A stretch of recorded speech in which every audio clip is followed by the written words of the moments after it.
나의 눈에 흙이 들어가기 전에는 노조를 인정할 수 없다. 삼성그룹 창업자 이병철의 말입니다. 이 한마디가 오늘 이야기의 시작이고 3대에 걸쳐 지켜진 유언이며 결국 7만 5천 명이 부수러온 벽의 첫 번째 벽돌입니다. 이 말이 왜 무서우냐면 진짜로 지켜졌기 때문입니다. 아들 이건희가 물려받았고 손자 이재용이 물려받았습니다. 88년이 지난 2026년 7만 5천 명이 이 벽을 부수러 모여듭니다. 한 사람의 한마디가 대한민국 최대 기업의 헌법이 된 겁니다. 이 영상 하나로 전부 보여드리겠습니다. 1938년 대구의 쌀가게에서 2026년 평택 캠퍼스 4만 명 결의대회까지 삼성과 노조의 88년 전쟁입니다. 한 구간도 빼지 않고 낱낱이 파헤칩니다. 끝까지 가시죠. 1938년 3월 1일 경상북도 대구수동 27살 이병철이 직원 40명짜리 쌀건어물 유통가게를 엽니다. 이름은 삼성상회, 호암재단 기록입니다. 이 쌀가게가 88년 뒤에 세계 반도체 1위가 됩니다. 근데 88년간 지킨 원칙이 하나 있어요. 이병철은 노조를 막은 게 아닙니다. 필요 없게 만들었어요. 노동자가 노조를 왜 만듭니까? 임금이 낮거나 대우가 나쁘거나 부당한 일을 당하니까 만드는 겁니다. 이병철은 그 이유 자체를 없앴습니다. 방법이 뭐냐면요. 업계 최고 연봉, 사택 제공, 학자금 지원, 의료비 보조, 전교 1등한테 상을 먼저 줘버리면 학생회를 만들 이유가 사라지는 겁니다. 삼성이 정확히 그 구조였어요. 불만이 생기기 전에 돈으로 선제 차단하는 시스템을 만든 겁니다. 그런데 2003년 삼성중공업 거제조선소 조성만 위원장이 오마이뉴스 인터뷰에서 이렇게 말합니다. 삼성자본의 얄팍한 수단인 업계 최고의 임금 수준을 내세워 노동 탄압을 일삼고 있다. 월급을 많이 주는 게 탄압이라니 이상하죠? 근데 그 말이 맞습니다. 돈을 많이 주는 대신 통제가 들어갑니다. KLSI 보고서에 따르면 3명만 모여도 누구와 만났는지 다음날 불려갑니다. 퇴근 후 만난 사람, 장소, 나눈 대화까지 파악합니다. 친노조 성향 직원이면 집 앞에서 미행하고 감시합니다. 여기서 한술 더 뜹니다. 수시로 집단 교육을 돌립니다. 삼성맨이 곧 최고다라는 인식을 심어요. 냉장고에 음식이 가득 차 있으면 밖에 뭐가 있는지 궁금하지도 않잖아요. 자기가 노동자라는 사실조차 잊게 만드는 구조입니다. 고임금과 감시가 동시에 작동하는 시스템이에요. 1970년대 후반 삼성 계열사 제일제당에서 여성 노동자들이 노조를 시도합니다. 결과는 진압, 이 직후에 이병철의 그 발언이 나옵니다. 내 눈에 흙이 들어가기 전에는 노조 시도를 직접 목격한 뒤에 나온 말이에요. 한번 뚫리면 끝이라는 걸 본 겁니다. 그리고 1987년 이병철이 세상을 떠납니다. 이 발언은 유언이 됩니다. 삼성이라는 나라의 헌법이 다음 대통령에게 넘어간 거예요. 아들 이건희가 그 헌법을 물려받습니다. 그런데 아들은 아버지보다 한 발 더 나아갑니다. 이건희가 삼성그룹 회장직을 승계합니다. 시사저널 보도에 따르면 이건희는 취임 직후 삼성은 노조를 필요로 하지 않는 경영을 원칙으로 한다고 선언합니다. 아버지가 한마디로 남긴 철학을 아들은 공식 경영 원칙으로 문서화한 겁니다. 아버지, 내 눈에 흙이 들어가기 전에는 아들, 노조를 필요로 하지 않는 경영을 아버지가 심은 나무를 아들이 키웠습니다. 88년짜리 나무예요. 그리고 이 나무를 지키기 위해 삼성이 만든 시스템이 있습니다. 이 시스템이 수십 년간 작동합니다. 1987년 삼성경제연구소가 작성한 문서입니다. 이름은 345 지침, 3월, 4월, 5월. 매년 이 석 달에 노조 결성 시도가 집중됩니다. 이 시기에 대비한 매뉴얼이에요. KLSI 보고서와 매일 노동뉴스에서 내용이 공개됐습니다. 이게 어떤 내용이길래 수십 년간 먹혔을까요? 345 지침의 핵심입니다. 시청과 군청에 삼성 관계자를 배치합니다. 노조 설립 신고 담당 부서에 1명 상주, 시청 안에 1명, 밖에 1명, 3명이 한 조입니다. 이 사람들한테 매월 급여를 줍니다. 경쟁사 건물에 직원을 심어 놓은 건데 그 건물이 관공서예요. 노조를 막으려고 공무원을 월급쟁이로 만든 겁니다. 이 시스템이 실전에 투입되는 해가 바로 1987년입니다. 대한민국 전체가 들끓던 해예요. 6월, 항쟁으로 직선제를 쟁취한 열기가 거리에서 끝나지 않았습니다. 공장 안으로 들어옵니다. 그리고 삼성의 벽에 첫 번째 금이 갑니다. 1987년 6월 항쟁. 대한민국 국민이 거리에서 직선제를 쟁취합니다. 이 열기가 7월부터 공장으로 번집니다. 노동자들이 우리도 목소리를 내겠다며 일어섭니다. 역사에서 노동자 대투쟁이라고 부르는 시기가 시작됩니다. 석 달 동안 파업 3,311건, 하루에 37건씩 터진 겁니다.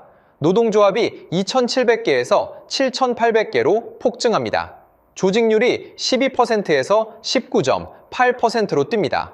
현대, 대우, 기아, 포항제철. 대기업이라는 대기업은 전부 노조가 생깁니다. 삼성만 남았습니다. 대한민국에서 가장 큰 기업이 유일하게 노조 없이 버티고 있었어요. 하루에 37건씩 파업이 터지는 나라에서 삼성만 고요했습니다. 1987년 8월 10일, 삼성중공업 창원 이 공장. 드디어 삼성 안에서도 움직임이 나옵니다. 삼성중공업 창원 이 공장과 삼성클라크 노동자 약 500명이 밤새 농성에 들어갑니다. 임금 인상과 노조 설립을 요구합니다. 500명이 공장 바닥에서 밤을 새운 겁니다. 그리고 다음 날인 8월 11일 노조 설립 신고서를 들고 관할 관청으로 향합니다. 관청에 도착합니다. 신고서를 냅니다. 담당자가 서류를 확인하더니 이렇게 말합니다. 이미 같은 이름의 노조가 접수되어 있습니다. 500명이 밤새 싸우는 동안 누군가가 먼저 같은 이름으로 신고를 넣어버린 겁니다. 유령노조의 첫 등장입니다.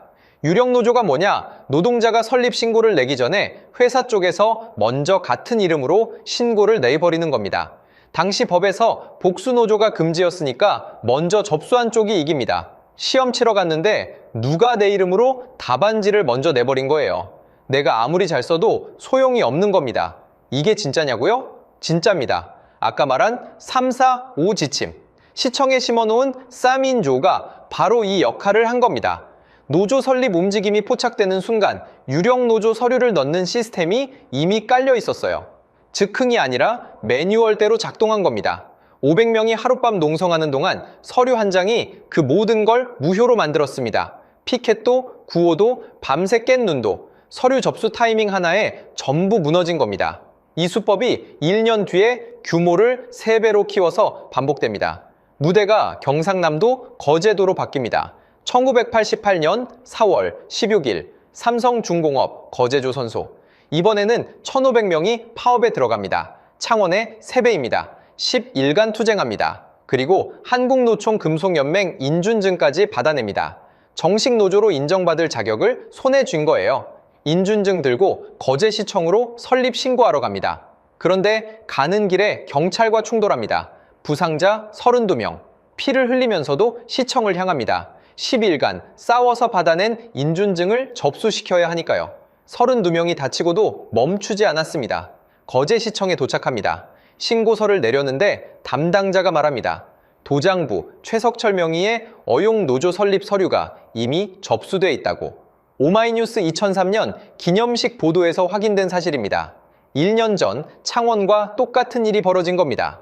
1,500명이 10일간 피 흘려가며 싸웠는데 서류 한 장에 전부 무너졌습니다. 방송통신대 김기원 교수가 논문에서 이 패턴을 이렇게 분석합니다. 서류뿐인 유령노조에 의한 새치기 작전, 구사대와 삼성 계열사인 세콤 요원들을 동원한 물리적 공격, 기존 노사협의회 규정의 대폭 개정에 의한 타협 강요. 학자가 내린 결론이 새치기입니다. 1987년 창원 500명 유령노조에 막혔습니다. 1988년 거제 1,500명 유령노조에 막혔습니다. 같은 수법, 같은 결과. 규모가 3배로 커져도 막히는 방식은 똑같았어요. 서류 한 장이 수천 명의 투쟁을 무력화하는 구조입니다. 여기서 한 가지 짚어야 할 게 있습니다. 이 유령노조가 가능했던 이유는 당시 법 때문입니다. 복수노조 금지, 한 사업장에 노조가 하나만 허용됐어요. 먼저 신고한 쪽이 유일한 노조가 됩니다. 삼성은 이 법의 허점을 정확하게 파고든 겁니다. 불법이 아니라 합법의 탈을 쓴 탄압이에요. 그리고 이 패턴이 1988년에서 끝나지 않습니다. 1990년대, 2000년대까지 계속됩니다. 같은 자물쇠를 열쇠 모양만 바꿔서 계속 갈아 끼운 겁니다. 그런데 1997년 한국 경제에 폭탄이 터집니다. IMF. 이 폭탄이 삼성 안에서도 뭔가를 바꿔놓습니다. 1998년 이후의 이야기로 넘어가기 전에 하나만 기억해 두세요. 이병철이 만든 방패는 고임금 고복지였습니다. 노동자가 불만을 느끼지 않게 만드는 구조. 그런데 이 방패가 깨지는 순간이 옵니다. 1997년 12월입니다. IMF 외환위기. 이 방패가 깨지면 안에서 뭐가 터져 나오는지 지금부터 보여드리겠습니다. 시간을 조금 앞으로 돌립니다. 1995년 민주노총이 출범합니다. 대기업 노조가 전국 단위로 연대하기 시작합니다. 삼성은 여전히 무노조, 대한민국에서 가장 큰 기업이 유일하게 노조 없이 버티고 있었고 IMF가 터지기 2년 전이었습니다. 그리고 1997년 12월 방패에 금이 갑니다. 1997년 12월 IMF 외환위기. 1998년 삼성그룹 전체에서 약 4만 명을 자릅니다. 체감으로 따지면 지금 삼성전자 평택 캠퍼스 전체 인원이 하루아침에 날아가는 규모입니다. 이 숫자 하나하나에 한 사람 한 사람의 삶이 들어있습니다. 그중 삼성생명, 약 1,700명을 퇴직시킵니다. 대부분 장기근속 여성 직원이었어요. 회사가 뭐라고 그랬냐면 3조 4천억 적자라서 어쩔 수 없다였습니다. 그런데 KLSI 보고서에 따르면 1999년 결산에서 삼성생명은 1천억 원 흑자를 기록합니다. 적자라서 잘랐는데 다음 해에 흑자가 났습니다. 그것만이 아닙니다. 퇴직시킨 자리에 삼성자동차 직원을 채용했습니다. 적자가 아니라 자리 바꿔치기였던 겁니다. 3조 4천억 적자라고 울면서 자른 사람들 자리에 다른 계열사 사람을 앉힌 거예요. 삼성 SDI 울산 공장에서는 구조조정 스트레스로 박모 과장이 스스로 목숨을 끊습니다. 민주노총 울산본부가 보고한 사례입니다. 4만 명을 잘라도 노조는 안 됩니다. 사람이 죽어도 원칙은 바뀌지 않습니다. 이병철의 한마디가 여전히 작동하고 있었습니다. 여기서 중요한 변화가 생깁니다. IMF 이후 보너스가 삭감됩니다. 복지비가 줄어듭니다. 노동 강도는 올라갑니다. 업계 최고 임금이라는 방패, 이병철이 만든 그 방패에 금이 간 겁니다. 방패가 깨지자 그 안에서 본능적으로 노조 설립 시도가 터져 나옵니다. 2000년 5월 24일 삼성 S1 보안업체입니다. 이정우 위원장 등 4명이 비밀리에 노조를 준비합니다. 서울 중구청에 노조 설립 신고서를 제출하는 순간 800명의 가입 대상 직원에게 동시에 문자를 보냅니다. 치밀하게 계획한 거예요. 그런데 이미 늦었습니다. 기술지도팀 과장이 강남구청에 같은 이름의 노조 설립 서류를 접수시켜 놨습니다. 20분 먼저 KLSI와 오마이뉴스가 확인한 사실입니다. 20분입니다. 1200초. 4명이 몇 달간 비밀리에 준비한 계획이 1200초에 무너졌습니다. 이 4명은 어떻게 됐을까요? 2001년 4월 전원 해고됩니다. 노조를 만들려고 했다는 이유로 직장을 잃었습니다. 신고서를 20분 늦게 냈다는 이유로 잘린 게 아닙니다. 노조를 시도했다는 사실 자체가 해고 사유가 된 겁니다. 같은 해 10월. 이번에는 삼성코닝에서 분사된 아텍엔지니어링입니다. 노동자들이 노조 창립 총회를 열고 수원시청을 찾아갑니다. 결과를 먼저 말씀드리겠습니다. 삼성이 5분 먼저 서류를 수원시청에 접수시켜 놨습니다. 5분입니다. 300초. 김성환 위원장의 저서 골리앗 삼성 재벌에 맞선 다윗의 투쟁에 이 기록이 전부 나옵니다. 삼성중공업 10분, 호텔신라 40분, S1 20분, 아텍 5분, 시간이 점점 줄어들고 있어요. 분 단위로 노조를 저격하는 시스템이 점점 정밀해지고 있는 겁니다. 이건 반응이 아니라 설계입니다. 노동자가 움직이기도 전에 결과가 정해져 있는 게임이에요. 3, 4, 5 지침에 따라 시청에 심어놓은 사람이 신호를 보내고 유령 노조 서류가 먼저 들어가는 구조. 40분에서 20분으로, 20분에서 5분으로 정밀도가 올라가고 있습니다. 유령 노조로 안 되면 다음 수단이 나옵니다. 1999년 삼성 SDI에 근무하던 박아무개 씨. 노조를 준비한다는 이유만으로 회사 관계자에게 강제 연행됩니다. 노조를 설립하지 않겠다는 각서를 강요받았어요. 오마이뉴스 보도입니다. 서류로 안 되니까 사람을 잡아간 겁니다. 2001년 삼성캐피탈에서도 노조 시도 노동자 강제 연행, 격리 사례가 참여연대에 보고됩니다. 유령 노조로 안 되면 납치합니다. 납치로 안 되면 격리합니다. 서류에서 물리력으로. 방법이 점점 직접적으로 바뀌고 있습니다. 에스컬레이션입니다. 1987년부터 2001년까지 14년. 같은 패턴의 반복입니다. 방법만 달라졌지 원칙은 하나였어요. 노조는 안 된다. 그리고 이 14년 동안의 사례들은 전부 참여연대 보고서, KLSI 연구, 법원 판결문의 기록으로 남아 있습니다. 근데 이게 삼성 입장에서도 단순한 악의가 아니에요. 무노조로 세계 1 위까지 올라온 시스템입니다. 노조 하나 들어오면 뭐가 무너질지 모르는 거예요. 교섭, 파업, 생산 차질. 한 번도 겪어보지 않은 상황이 두려웠던 겁니다. 그래서 더 필사적이었어요. 하지만 두려움이 수단을 정당화하진 않습니다. 유령 노조 새치기, 강제 연행, 격리, 이건 기업 경영이 아니라 범죄예요. 나중에 법원이 그렇게 판결합니다. 지금은 아직 그 판결이 나오기 전입니다. 이 이야기는 뒤에 나옵니다. 자, 여기까지가 복수노조 금지라는 법의 허점을 이용한 시대입니다. 유령노조라는 자물쇠로 14년간 문을 잠갔습니다. 그런데 2011년 이 법이 바뀝니다. 유령노조 새치기가 더 이상 먹히지 않게 됩니다. 자물쇠가 바뀌면 삼성은 어떻게 했을까요? 열쇠도 바꿉니다. 2011년 7월 1일 복수노조 허용법이 시행됩니다. 이제 한 회사에 노조가 여러 개 있어도 됩니다. 유령 노조를 먼저 접수시켜서 진짜 노조를 막는 새치기 14년간 먹혔던 수법이 법적으로 불가능해졌습니다. 그러면 삼성은 어떻게 대응했을까요? 삼성 에버랜드입니다. 지금의 삼성물산이에요. 복수노조 시행 일주일 전인 6월 23일에 어용노조 설립 신고증을 받습니다.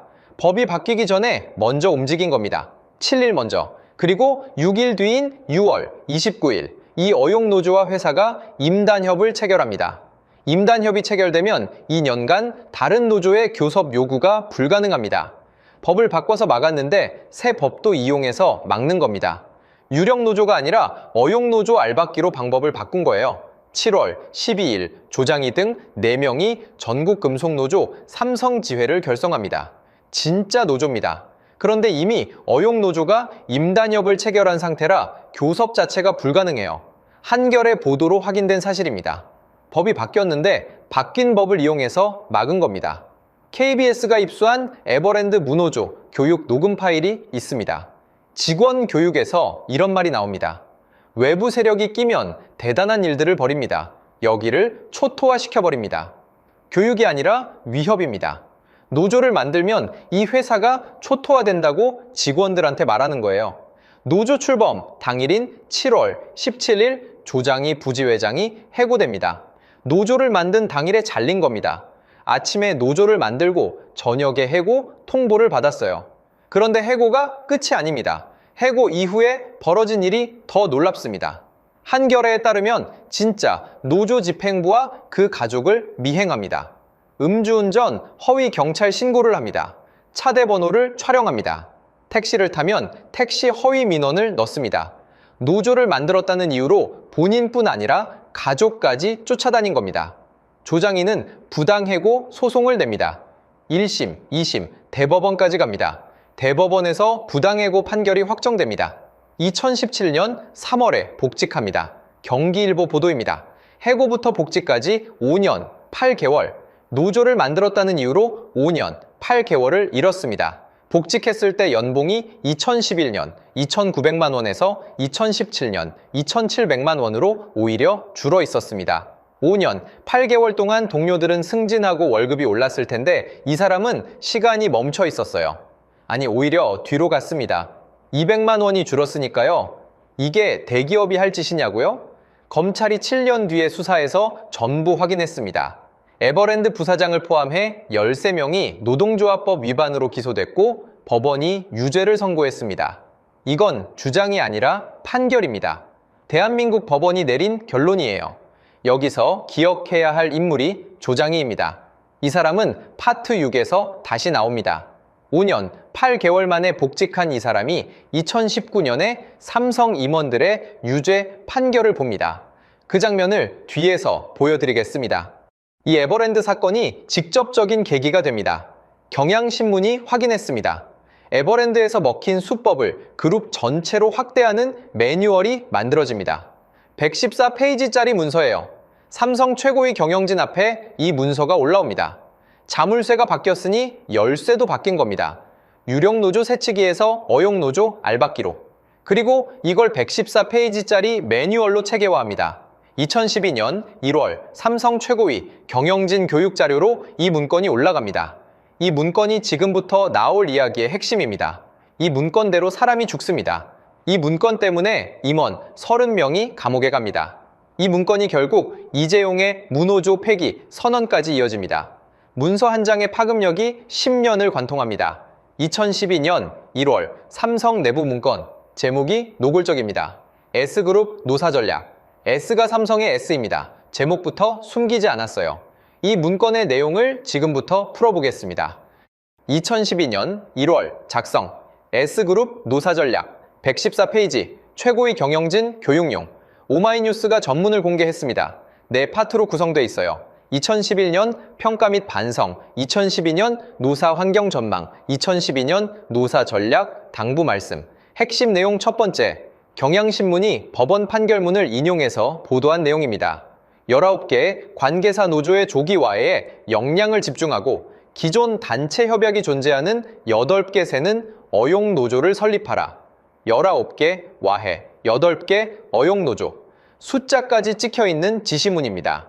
이게 무슨 뜻이냐면 삼성 계열사 중에 노조가 있는 곳이 19곳이었어요. 이 19곳을 전부 없애라는 겁니다.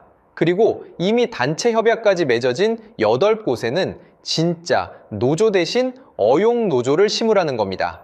계열사 전체를 대상으로 한 노조 소탕 작전 명령서예요. 핵심 내용 두 번째, 조합원의 가족관계, 이혼 여부, 자산, 기부 내역까지 수집하라. 민변이 공개한 내용입니다. 노조에 가입했다는 이유로 이혼했는지까지 캐라는 겁니다. 회사가 직원의 이혼 여부를 알아야 할 이유가 뭡니까? 약점을 잡으려는 겁니다. 노조를 탈퇴시키기 위한 압박 카드를 모으는 거예요. 이혼 소송 중이면 노조 활동하면 재판에 불리해진다고 압박할 수 있고, 빚이 있으면 해고되면 대출 상환 어떻게 할 거냐고 회유할 수 있으니까요. 사람의 약점을 데이터베이스로 만든 겁니다. 삼성의 공식 해명은 이겁니다. 오마이뉴스에 실린 삼성 측 입장입니다.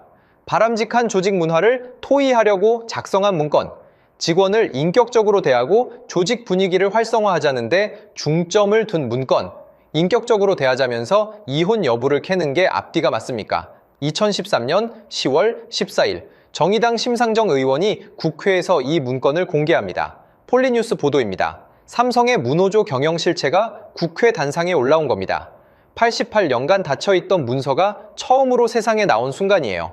국회에서 문건이 공개되고 있던 바로 그 시기, 이 문건이 실행되고 있던 현장으로 가봅니다. 같은 2013년입니다. 국회 단상에서는 심상정이 114페이지를 들고 있었고, 현장에서는 이 문건대로 사람이 죽어가고 있었습니다.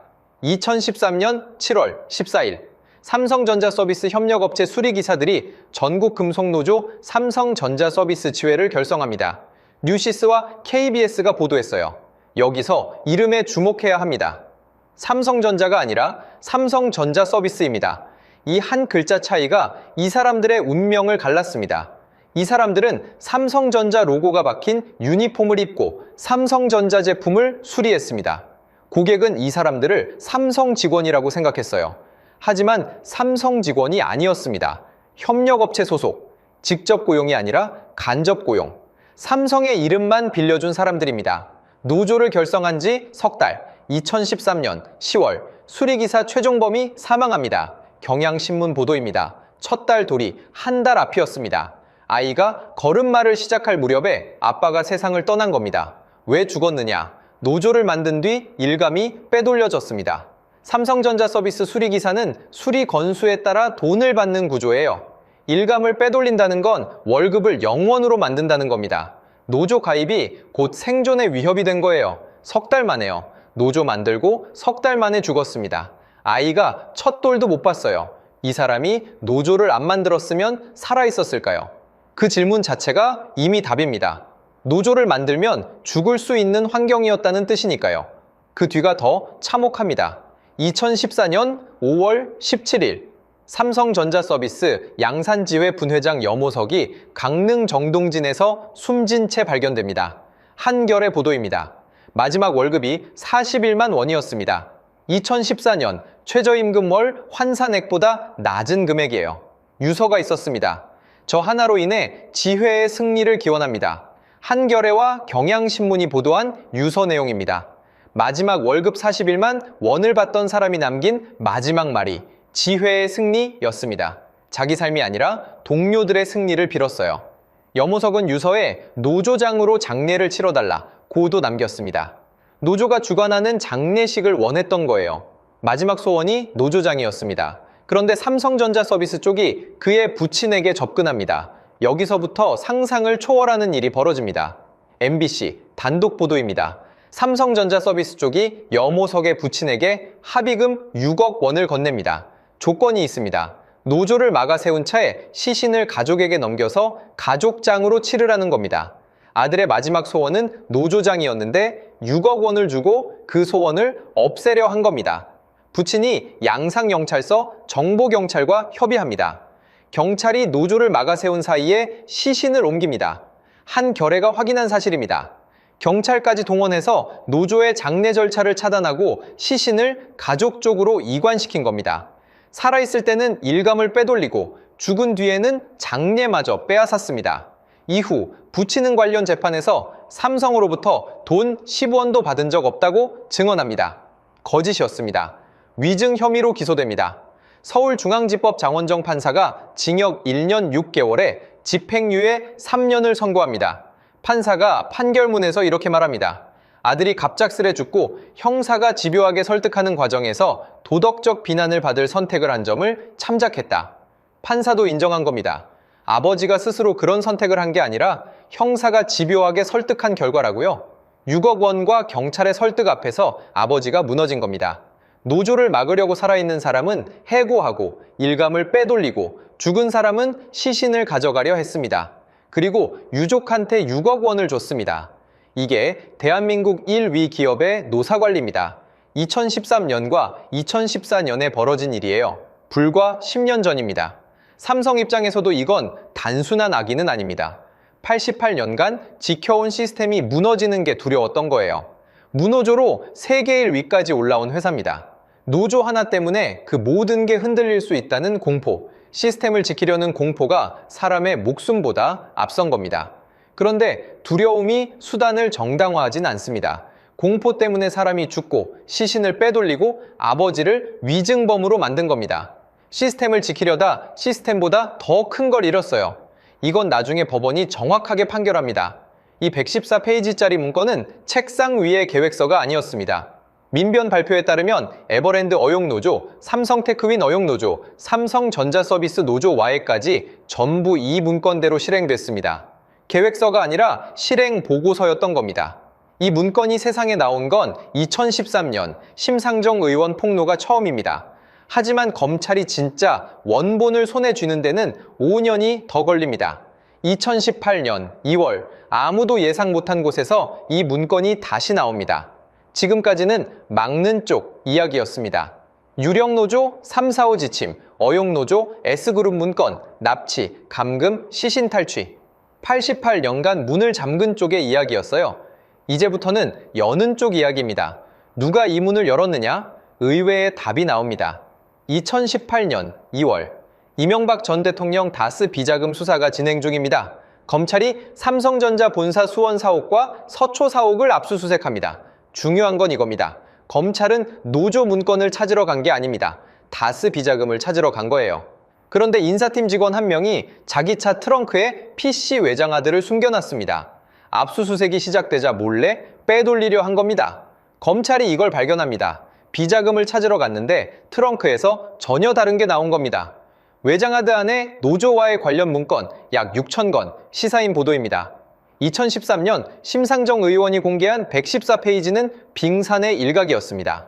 그 밑에 6,000건의 실행 기록이 있었어요. 누가 지시하고 누가 실행하고 어떤 결과가 나왔는지 전부 기록돼 있었습니다.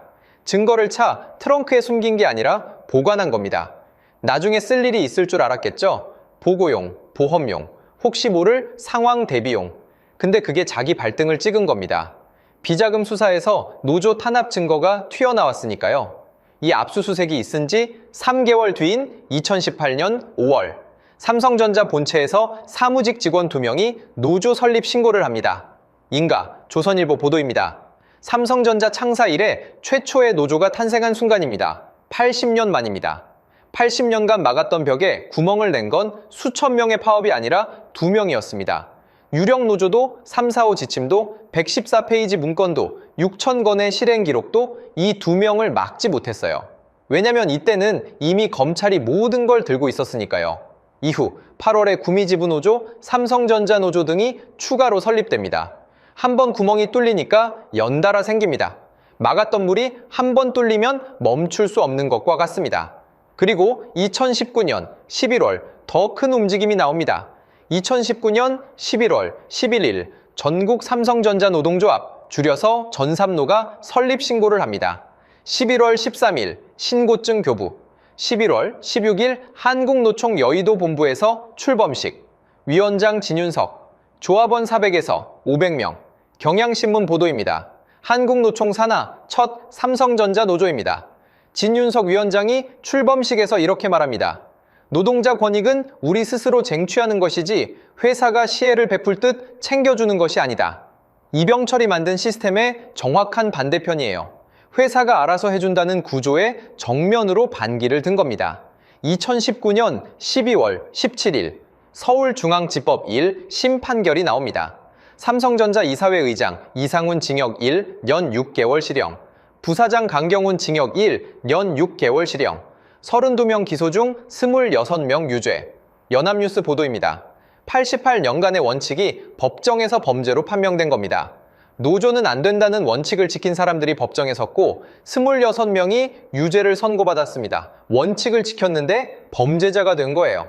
여기서 조장희를 다시 불러옵니다. 파트, 세서 5년 8개월 만에 복직한 사람, 2011년에 해고당하고 2017년에 복직했습니다. 그리고 2019년 자기를 해고한 회사의 임원들이 유죄 판결을 받는 걸 봅니다. 8년을 기다린 겁니다. 근데 재판은 끝이 아니었습니다. 이재용한테는 더 큰 재판이 있었어요. 이 재판이 노조 역사의 흐름을 완전히 바꿉니다. 노조와의 재판이 아닙니다. 국정농단 뇌물재판입니다. 이재용 국정농단 뇌물재판. 이건 여러분도 아실 겁니다. 2017년 구속, 2018년 석방, 2019년 대법원이 파기환송합니다. 중요한 건 이 재판 자체가 아니라 이 재판이 노조 역사에 왜 영향을 줬느냐입니다. 파기환송은 뇌물 범위를 넓혀서 다시 재판하라는 겁니다. 형량이 올라갈 수 있는 상황이 된 거예요. 이 재판이 노조 역사에 왜 중요하냐면요. 2020년 1월 9일 삼성준법감시위원회가 출범합니다. 위원장은 김지영 전 대법관, 조선비즈 보도입니다. 왜 갑자기 준법감시위가 만들어졌을까요? 설립 배경이 핵심입니다. 파기환송심 재판부가 삼성이 준법 노력을 보여라 취지로 권고한 겁니다.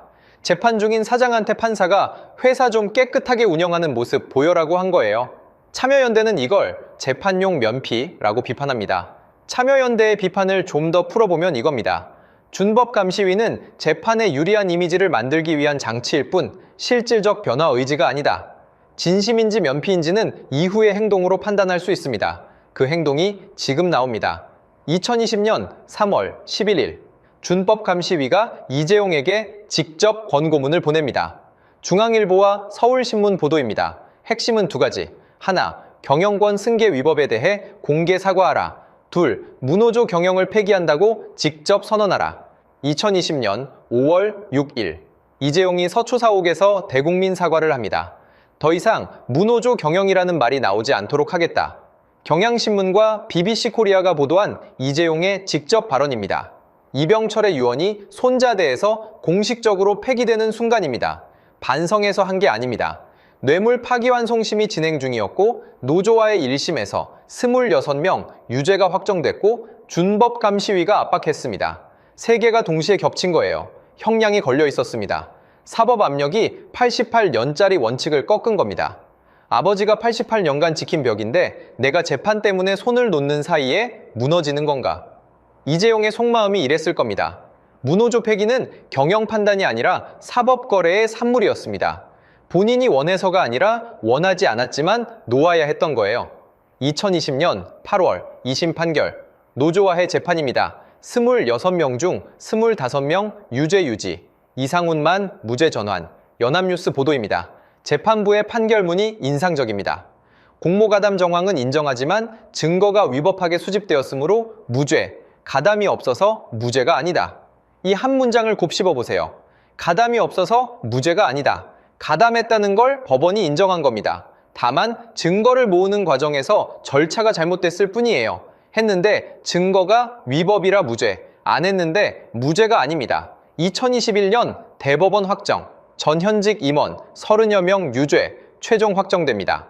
강경훈 징역 1년 4개월 실형, 원기찬 징역 1년 6개월 집행유예, 정금용 징역 1년 집행유예, 이상훈 무죄 유지. 오피니언 뉴스 보도입니다. 수사 착수가 2013년이고 확정이 2021년, 8년이 걸렸습니다. 2013년에 최종범이 죽고 2014년에 여모석이 죽고 2021년에야 유죄가 확정됐습니다. 두 사람은 판결을 보지 못했어요. 8년이라는 시간 동안 죽은 사람은 돌아오지 않았고 산 사람만 감옥에 갔습니다. 판결은 나왔지만 정의가 제때 왔는지는 모르겠습니다. 자, 이제 벽에 구멍이 뚫렸습니다. 유력노조 시스템은 무너졌고 어용노조 알박기는 유죄 판결을 받았고 이재용이 직접 무노조 폐기를 선언했습니다. 88년간 잠겨있던 문이 열렸습니다. 여기서부터 속도가 바뀝니다. 지금까지는 막는 쪽과 여는 쪽의 이야기였습니다. 이제부터는 쏟아지는 쪽입니다. 88년간 2명도 못 만들었던 노조가 문이 열리자 얼마나 빨리 커졌는지 이 속도에 주목해주세요. 속도 자체가 메시지입니다. 2024년 2월 19일 삼성그룹 초기업 노동조합이 출범합니다. 삼성전자 DX노조, 삼성디스플레이 열린노조, 삼성화재 리본노조, 삼성바이오로직스 상생노조 4개사가 하나로 통합합니다. 조합원 1만 5,800명, 조선일보와 연합뉴스 보도입니다. 이 노조의 성격이 이전과 다릅니다. 선언문에 이렇게 적혀 있어요. 정치색 배제, 회사가 잘 돼야 우리도 잘 산다. 민주노총이나 한국노총과 선을 긋습니다. 노동운동이 아니라 회사 안에서 바꾸겠다는 노선입니다. 이 차이가 중요합니다. 전삼노와의 차이를 짚어야 합니다. 전삼노는 한국노총 산하입니다. 초기업 노조는 어디에도 소속되지 않았어요. 둘 다 삼성전자 노조인데 방향이 다릅니다. 88년간 노조가 하나도 없던 회사에 이제 노조가 여러 개입니다. 세상이 바뀐 거예요. 2024년 7월 8일 삼성전자 사상 최초 파업에 돌입합니다. 참여 약 6,500명, 7월 10일 무기한 전환 선언, 8월 1일 업무 복귀. 25일간 지속됐습니다. 아무것도 얻지 못하고 복귀했습니다. 생산 차질은 제한적이었고 대체 인력이 투입됐습니다. 88년 만에 첫 파업이 아무런 성과 없이 끝난 겁니다. 그런데 이게 끝이 아닙니다. 진짜 폭발은 이 다음에 옵니다. 도화선에 불이 붙는 사건이 있습니다. 2024년 9월 SK하이닉스 노사가 합의합니다. 성과급 상한을 폐지합니다. 기존에는 기본급의 1000%가 상한이었는데 이걸 없앤 겁니다. 영업이익 10%를 재원으로 상한 없이 지급. 녹색경제신문 보도입니다. 2025년 하이닉스 직원 1인당 평균 성과급 약 1억 3천만 원 전망. 같은 반도체를 만드는 회사입니다. 같은 야근을 하고 같은 클린룸에서 일하고 같은 스트레스를 받아요. 옆집은 벌어온 돈의 10%를 나눠주고 있는데 우리 집은 아빠가 계산기를 감추고 이 정도면 됐어 라고 합니다. 이 소식이 퍼지자 삼성전자 내부가 들끓습니다. 블라인드에 글이 올라옵니다. 하이닉스 친구가 성과급 받았다고 밥 사준다는데 나는 삼성이라서 밥을 얻어먹는 처지다. 같은 반도체인데 왜 우리만 천장이 있냐? 이런 글이 수백 개씩 올라옵니다. 삼성전자의 성과급 구조를 설명해야 합니다. OPI라는 제도를 씁니다. 이 VA의 20%가 재원이고 연봉 최대 50%가 상한입니다. 문제는 이 VA 산정 기준이 비공개라는 겁니다. 회사가 계산기를 보여주지 않으니 얼마를 받을지 예측이 안 돼요. 깜깜이 성과급입니다. 하이닉스 직원은 1억 3천만 원 받는데 삼성전자 직원은 수천만 원입니다. 같은 반도체, 같은 야근. 이 격차가 숫자로 확인되는 순간 삼성전자 안에서 폭발이 시작됩니다. 상대적 박탈감이 데이터로 증명된 거예요. 감정이 아니라 팩트가 된 겁니다. 초기업 노조, 삼성전자 지부. 2025년 9월까지 6,000명이었습니다. 이미 전체로는 1만 5,800명으로 출범했지만 삼성전자 단독 지부만 놓고 보면 6,000명이에요. 그리고 여기서 터집니다. 숫자를 보세요. 2025년 12월 약 45,000명, 2026년 1월 26일 64,591명, 1월 29일 과반 돌파, 4월 15일 고용노동부가 법적 근로자 대표 지위를 확인합니다. 최종 약 75,000명. 조선일보와 씨 2호 스코어 데일리 보도입니다. 6,000명에서 7만 5,000명까지 불과 7개월, 한 달에 10,000명씩 가입한 겁니다. 하루 300명 이상. 출근해서 점심 먹기 전에 노조에 가입하는 사람이 수백 명씩 쏟아진 거예요. 88년간 2명도 못 만들었던 회사에서 벌어진 일입니다. 이 7만 5,000명을 이끄는 사람 이야기를 해야 합니다. 초기업 노조 삼성전자 지부 위원장 최승호. 이 사람은 노조 운동가가 아닙니다. 삼성전자 현직 직원이에요. 아주경제 인터뷰에서 확인했는데 나이도, 학력도, 입사 연도도 공개된 게 없습니다. 알려진 건 딱 두 가지입니다. 하나, 사내 커뮤니티 나우톡에서 조합원 질문이 올라오면 직접 답변을 답니다. 밤이든 새벽이든 전삼로 조합원들조차 최승호 위원장의 소통을 벤치마크해야 한다고 할 정도입니다.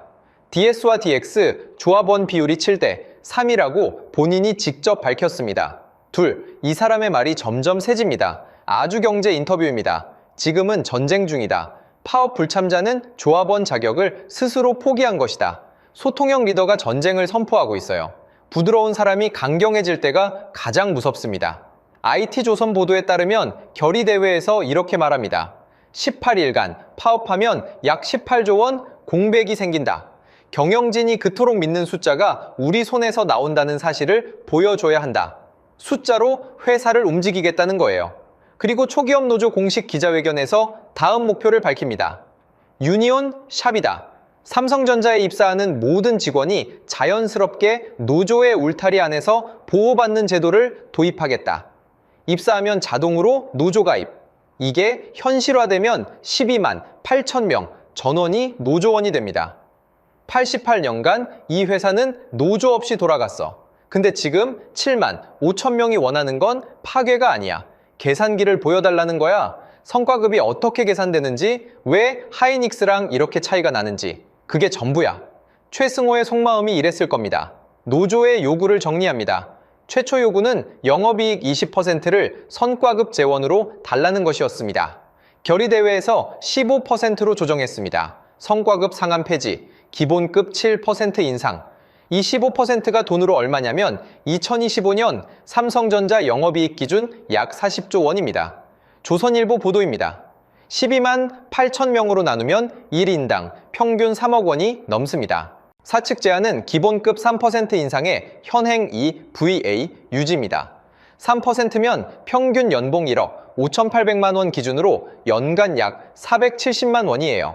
노조가 요구하는 1인당 3억 원과 회사가 제안하는 470만 원.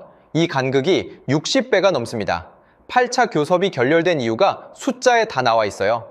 그리고 최승호 위원장이 초기업 노조 공식 기자회견에서 이렇게 말합니다. 과거 이재용 회장은 무노조 경영 폐기를 약속하며 대국민 사과를 했으나 그 이후 변한 것은 아무것도 없습니다. 2020년 5월 6일의 약속을 정면으로 반박한 겁니다. 무노조 경영이라는 말이 나오지 않도록 하겠다고 했는데 노조가 생겼으니 말은 지킨 건가요? 아닙니다. 노조가 생겨도 교섭에서 아무것도 달라지지 않았다는 게 최승호의 요점이에요. 말은 바뀌었는데 구조는 그대로라는 겁니다. 2026년 4월 23일 경기도 평택 삼성전자 사업장 앞 4만 명이 모입니다. 연합뉴스 보도입니다. 삼성전자 전체 임직원 12만 명 중 3분의 1이에요. SK하이닉스 전체 직원 3만 5천 명보다 많은 수가 한자리에 모인 겁니다. 5월 21일 총파업 예고, 찬성률 93.1%, ZD넷 코리아 보도입니다. 88년간 2명도 못 만들었던 노조가 문이 열리자 7개월 만에 7만 5천 명이 됐습니다. 그리고 4만 명이 한자리에 모여서 파업 찬성을 외치고 있습니다. 이 속도를 보면 탄압이 풀렸기 때문만은 아닙니다. 6천 명이 7개월 만에 7만 5천이 된 이유가 뭘까요? 조선비즈 분석입니다. 첫째, 이 VA 산정기준 비공개로 인한 깜깜이 성과급 불신. 둘째, 2024년 반도체 적자 후 보너스 삭감인데 임원 보수는 유지. 셋째, 하이닉스와의 격차가 숫자로 확인됨. 넷째, 복수노조 허용과 초기업 노조라는 법적 프레임이 갖춰짐. 88년간의 탄압이 풀린 것과 성과급 격차가 동시에 터진 겁니다. 어느 한쪽만으로는 설명이 안 돼요. 탄압이 풀렸어도 성과급이 만족스러웠으면 7만 5천까지 안 갔을 겁니다. 성과급이 불만이어도 탄압이 계속됐으면 6천 명에서 멈췄을 거예요. 두 개가 동시에 터졌기 때문에 이 속도가 나온 겁니다. 이게 순수한 노동운동인지 성과급 불만이 폭발한 건지 아니면 둘 다인지 판단은 여러분 몫입니다. 다만 하나는 분명합니다. 88년간 막혀있던 압력이 한꺼번에 분출됐다는 것. 그 규모가 7만 5천 명이라는 것. 그러면 이 다음에 뭐가 벌어질지를 한번 보겠습니다. 2026년 5월 총파업 이후의 시나리오입니다. 이건 예측이 아니라 이미 나와 있는 팩트의 연장선입니다. 최승호가 직접 말한 것, 동아일보가 보도한 것을 기반으로 봅니다. 그 전에 하나 짚겠습니다. 삼성이 멈추면 누가 웃는지를 알아야 이 파업의 무게가 보입니다. 반도체 시장에는 삼성이 멈추기를 기다리는 회사가 있습니다. 지금부터 그 이야기를 합니다. 삼성전자가 반도체 라인을 세우면 가장 먼저 웃는 곳이 TSMC입니다. 삼성 파운드리 고객사들이 물량을 TSMC로 돌릴 수 있어요. 파업 기간이 길어질수록 고객사가 이탈할 확률이 올라갑니다. 한 번 떠난 고객은 잘 안 돌아옵니다. SK 하이닉스는 다른 의미에서 웃습니다. 메모리 시장에서 삼성의 공급이 줄면 가격이 올라갑니다. 하이닉스 입장에서는 경쟁사가 알아서 물량을 줄여주는 거예요. 게다가 하이닉스는 이미 노사 합의를 끝냈습니다. 생산에 차질이 없어요. 대한민국 반도체의 양대 축이 삼성과 하이닉스인데 한쪽이 파업으로 멈추면 다른 쪽이 시장을 가져갑니다. 이건 노사 문제가 아니라 산업 전쟁입니다. 파업 테이블 위에 대한민국 반도체의 미래가 놓여 있는 거예요. 1개월 후 2026년 6월 파업 18일이 종료된 시점입니다. 두 갈래입니다. 타협하면 삼성전자 역사상 최초의 노사 합의 선례가 남습니다. 결렬하면 장기전입니다. 반도체 라인을 한번 쓰면 재가동에 최소 한 달이 걸려요. 동아일보에 따르면 초기업 노조는 파업이 현실화되면 최대 30조 원 손실이라고 경고했습니다. 평택 캠퍼스만 시간당 80에서 90억 원을 생산합니다. 하루가 약 2천억, 18일이면 최소 3조 6천억, 30조는 직접 손실에 고객 이탈, 브랜드 신뢰 하락까지 합산한 수치입니다. 30조 원이 어느 정도 규모냐면 삼성전자 직원 12만 명 연봉을 한 번에 주고도 남는 돈입니다. 파업을 막으려면 30조를 지키면 되는데 파업을 유발한 건 성과급 몇 퍼센트 차이입니다. 이 비용 대비 리스크 계산이 교섭 테이블의 핵심이에요. 파업은 칼이다. 근데 이 칼로 회사를 베면 내가 서 있는 바닥도 같이 갈라진다. 그래도 칼을 내려놓으면 아무것도 바뀌지 않는다. 최승호 위원장의 속마음이 이랬을 겁니다. 칼을 들고 있는 손도 떨리고 있을 거예요. 타협이 되면 선례가 남습니다. 매년 노사가 마주 앉아 성과급을 교섭하는 구조가 고착됩니다. 88년간 회사가 일방적으로 정하던 보상 체계에 노동자 목소리가 처음으로 들어가는 겁니다. 이건 삼성만의 변화가 아니라 대한민국 대기업 전체에 영향을 줍니다. 결렬이 되면 장기전입니다. 그리고 반도체 시장은 삼성이 멈춘 사이에도 움직입니다. TSMC는 5나노 공정에서 삼성을 따돌리고 있고 하이닉스는 HBM 시장에서 독주하고 있어요. 삼성이 내부 싸움을 하는 동안 바깥 세상은 기다려주지 않습니다. 6개월 후 2026년 11월 최승호 위원장이 직접 밝힌 다음 목표가 있습니다. 유니온, 샵, 삼성전자에 입사하면 자동으로 노조에 가입되는 제도입니다.